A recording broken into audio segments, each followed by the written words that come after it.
श्री शंकर गीता अध्याय 5. शंकर महाराजांचे चरण देखून बहरले पंचप्राण. जे सौख्याची असती खाण वंदन त्यांना असो हे. वंदन करा महाराजांना आनंद होईल अपार म्हणा. महाराजांचे गुण गाताना भरून येते शरीर. एकदा भक्ताच्या समवेत महाराज बसलेले असत. आरडाओरडा गोंधळ होत शेजारीच लोकांचा. एक मोठा नाग निघत त्याला मारण्याचा प्रयत्न चालत. महाराज तेथे धावून जात. खवळलेला नाग तो. महाराज त्याच्या जवळ जात. नाग पायास विळखा घालत. बेभानपणे फणा काढत नाग फुसूफुसू लागला. महाराजांनी फण्यावरुनी प्रेमाने हात फिरवणी नागराज शांत व्हावे म्हणून गोडीत त्याला सांगितले. नागराज अगदी शांत होत पायाचा विळखा काढत. मानेनेच त्यांना वंदन करीत. कोण हे त्याने ओळखले. हातात घेऊन नागराज अरण्यात गेले महाराज. शंकरांचा दिव्य साज तेथे दिला सोडून. वाठार गावचा मल्ल असत. शक्तीची त्याला मस्ती चढत. अनेक गावात तो प्रख्यात. चालला डौलात रस्त्याने. मल्ल होता जणू महान हत्ती. महाराज अचानक तेथे येती. बसती त्याच्या खांद्यावरती. मल्ल घामाघूम होत. महाराजांच्या ओझ्यानी दमछाक त्याची होऊनी. रडकुंडीस अगदी येऊन शरण आला महाराजा. महाराज उतरले खांद्यावरून. मल्लाने धरले त्यांचे चरण. मनी म्हणे अवलिया हे महान. आश्चर्य मोठे मज वाटे. महाराज म्हणती मल्लास तुझला कुस्ती जिंकावयास मार्ग एक सांगतो खास. गाव जेवण द्यावे तू. आत्ताच दवंडी पिटवावी. सर्वास जेवण्या बोलवावे. मल्ल म्हणे काहीच न मज ठाई. फजिती होईल दवंडीने. महाराज म्हणाले मल्लाला मी असता काळजी कशाला. जेवण्या बोलव सर्वांना आमंत्रिले गावास. त्या दिवशी महाराजांनी शेरभर तांदळाची खिचडी करुणी अन्नपूर्णेची पूजा करुणी म्हणती पाने वाढा हो. पंगतीवरी पंगत बसत हजारो माणसे जेवत. सारा गाव तृप्त होत फक्त शेरभर खिचडीत. पुढे कुस्ती ठरली पुण्याला. मल्लास विजय मिळाला. खांद्यावर घेऊन मल्लाला विजय मिरवणूक निघाली. अक्कलकोट महाराज मठाजवळ शंकर महाराज उभे असत. मल्लाने पाहता ये धावत. पाय धरले घट्टच. मल्लाने आपल्या खांद्यावर महाराजांस घेतले सत्वर. बेलबागेपर्यंत जोरदार मिरवणूक काढली. एकदा महाराज पुण्यात होते एका भक्ताच्या घरात. 13 पत्रे भक्ताच्या हातात पोस्टमनने दिलीच. दूरदूरच्या विविध ठिकाणी विविध उत्सव चालले असूनी उत्सवास महाराज हजर असूनी उल्लेख ऐसा पत्रात. पत्रे वाचून दाखविली. महाराजांस अनेकांनी वाचिली. मंडळी अगदी थक्क झाली. हसू लागले महाराज. 13 ठिकाणी महाराज असत. महाराज पुण्यातही दिसत. एकाच वेळी सर्वत्र असत. प्रचिती दिली सर्वांस. एकदा नगरहून पाथर्डीस महाराज पायी चालत जात. मध्येच तेव्हा ते रस्त्यास वृद्धेश्वराला थांबत. जमिनीवर हात टेकवीत मोठ्याने ते अल्लख म्हणत. जमिनीतून दिव्य प्रकटत महादेवाची पिंडती. पिंडवरती मग काढून व्यवस्थित तिची पूजा करून महाराजांनी पिंड काढली म्हणून शंकरेश्वर म्हणती त्या. भव्य मंदिर त्या ठिकाणी आज उभे राहिले असूनी शंकर महाराजांची कारणी साक्ष आजही देत असे. महाअरण्यात गर्भाद्री पर्वत हे वाल्मिक ऋषींचे स्थान असत. मच्छिंद्र गोरख जालंधरनाथ समाध्या त्यांच्या येथेची. भगवान शंकर येथे येत कायम तेथेच राहत. म्हातार देव त्यांना म्हणत हेच वृद्धेश्वर असे. वृद्धेश्वराच्या पूर्वेस काणीपणात राहत. काणीपणात नाव ठेवीत मढी ऐसे त्या गावा. त्याच पुण्यक्षेत्र मढीत बऱ्याच वर्षांची धुन शांत. अल्लक म्हणून केली प्रज्वलित. 4थ्या अध्यायी कथा ही. खान साहेब पुण्यात त्यांचे मन नेहमी अशांत. मुंबईचे नुरी त्यांना नेत महाराजांच्या दर्शना. महाराज म्हणती अरे खान तू आहेस का खरा मुसलमान. पढतोस का नमाज प्रतिदिन. गुरु आहेस का. एवढे बोलून महाराजांनी नमाजातील बारकावे खुबीनी समजाविले उत्तम रीतीने. यवनांनाही जेन माहीत महाराजांच्या दर्शनाने खान साहेब बनले समाधानी. जीवन त्यांचे गेले फुलुनी. गुरु केला महाराजांना. महाराज म्हणती कोणत्याही कृतीला जो माजत नाही त्याचा अहंकार अल्लाशी एकरूप असतो झालेला. तोच नमाजी असे खरा. नमाजी म्हणजे न माजणारा. अल्लाशी एकरूप होणारा खरा इस्लामी तोच हो. इस्लाम शब्दाचा अर्थ शांती. महम्मद पैगंबर प्रार्थना करती, शांतीचा मार्ग दाखवा म्हणती. नित्य प्रार्थिती परमेशा, पैगंबराचा उपदेश पहा. कोणालाही मारू नका, चोरी कुणाची करू नका, सत्य धर्म पाळावा. साफ आणि पाक हृदयात असते खरी मस्जिद. असीम श्रद्धा असावी नित परमेश्वराबद्दल. प्रेम आहे खरा खुदा, धैर्य सहिष्णुता श्रद्धा. सद्गुणांचा करा साठा, इस्लाम धर्म सांगतो.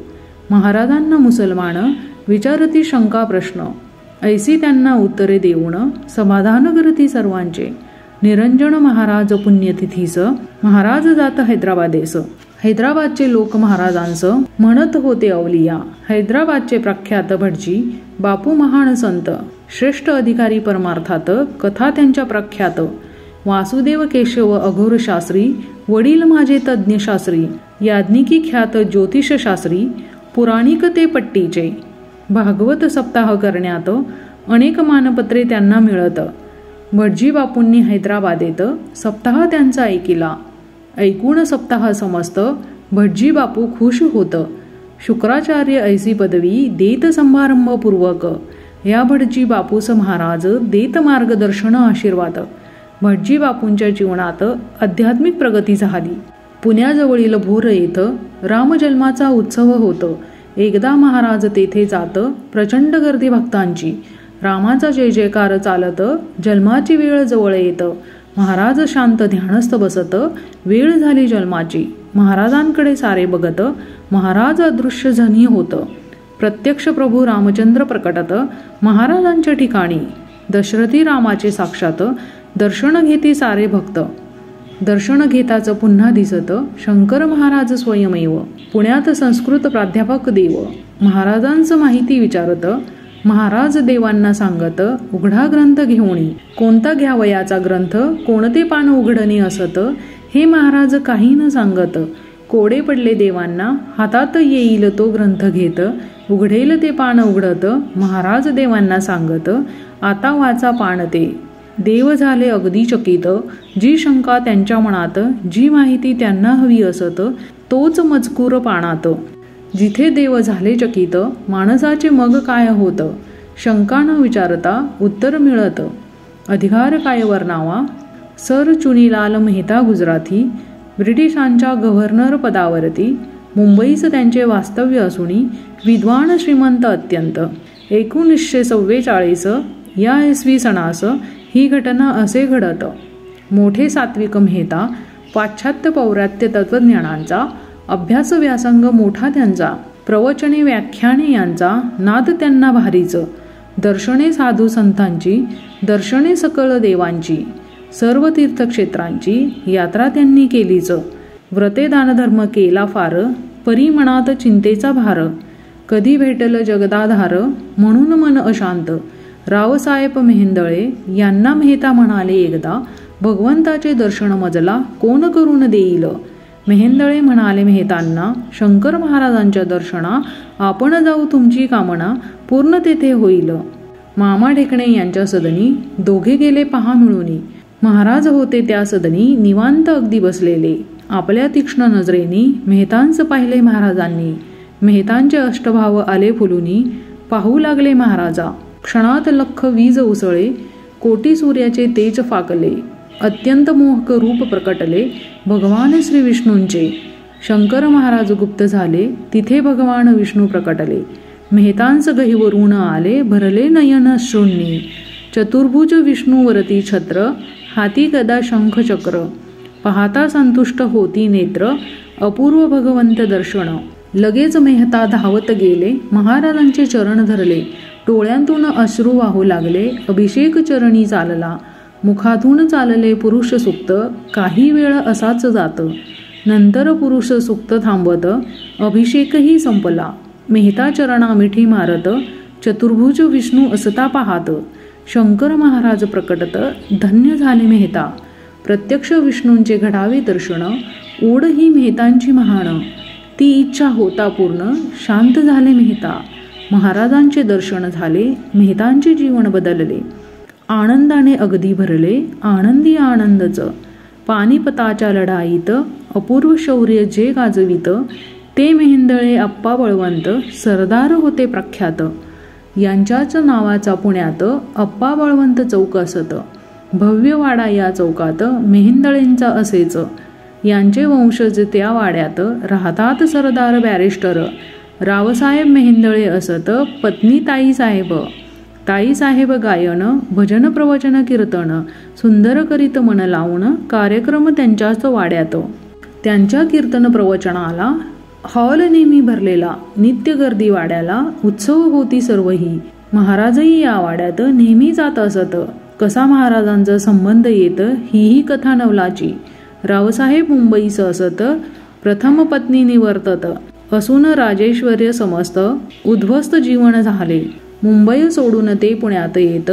भव्य वाडा भासे स्मशानवत. मन त्यांचे उदास होत. चिंताग्रस्त सदा ते. सरदार मिरीकरांनी रावसाहेबांस नेले आपल्या सदनी. नगराला महाराज तेथे असूनी दर्शन त्यांचे घडविले. रावसाहेबांना पाहताच महाराज त्यांच्या पाठीवर जोराने थाप मारत रावसाहेबांना म्हणाले, अरे येथे राजा, तुझीच मी अगदी वाट पाहत असूनी तू नवनाथ ग्रंथातला भरतरी मेली तुझी पिंगला. तुझे उद्ध्वस्त जीवन संपणार. ज्ञानेश्वरी रसस्वादाने बहारदार. नवीन ऐश्वर्य सुरू होणार. मुख्य कलाकार तू. महाराजांच्या उद्धारांनी आणि हस्तस्पर्शांनी रावसाहेब आले गहिवरुनी. चकित झाले अत्यंत. रावसाहेबांच्या मनात नसुनी सर्वांच्या आग्रहावरुनी विवाह त्यांचा होऊन सदनी ताईसाहेब प्रवेशल्या. दोघांच्या प्रवृत्तीत वयात खूप अंतर पहा असत. सांसारिक जीवनास कंटाळत विटून गेले दोघेही. सकल ऐश्वर्य सुखे सारी हात जोडून उभी दारी. दोघीही दुःखीच अंतरी ताईसाहेब ठरविती. आत्महत्या करावी म्हणून एकट्याच निघाल्या बंगल्यातून.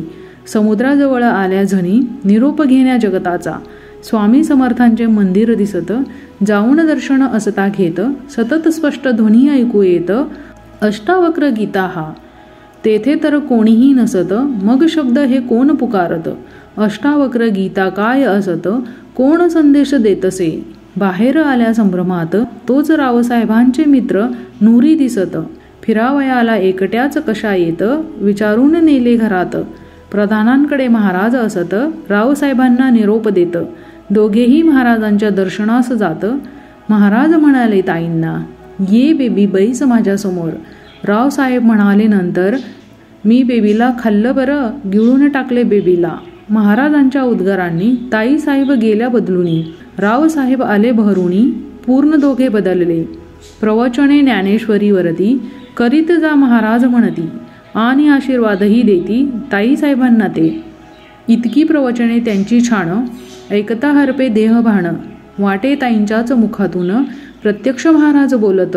महाराज नेहमी सांगत, मला बोलता नाही येत. तल्लक बुद्धीचा लागत. वक्ता बुद्धिमान हो. महाराजांची योजना निवडले ताईसाहेबांना. करण्या कीर्तन प्रवचना रंग भारी चढत असे. आत्महत्या करणाऱ्या म्हणून ज्या ताई त्यांना खावणी महाराजांनी टाकले गिळूनी. महाराज होते बोलले याचा अर्थ कळला तेव्हा. संपूर्ण बदलले दोघे जेव्हा. महाराज करतील काय केव्हा विधात्यासही कळेना.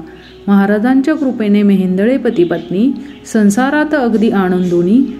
उद्ध्वस्त जीवन उमलले. कथा कीर्तन प्रवचन नैमित्तिक ते गायन. उत्सव होती मधून मधून. गर्दी प्रचंड श्रोत्यांची. ज्ञानेश्वरीचे रसाळ सुंदर नवीन ऐश्वर्य सुरू होणार. रावसाहेबास आली प्रचिती तर महाराजांच्या शब्दांची. शंकर महाराजांचं करुण नमन. पाहिले त्यांना डोळे भरून. 5वा अध्याय संपूर्ण या ठिकाणी झाला. श्री शंकर महाराज की जय.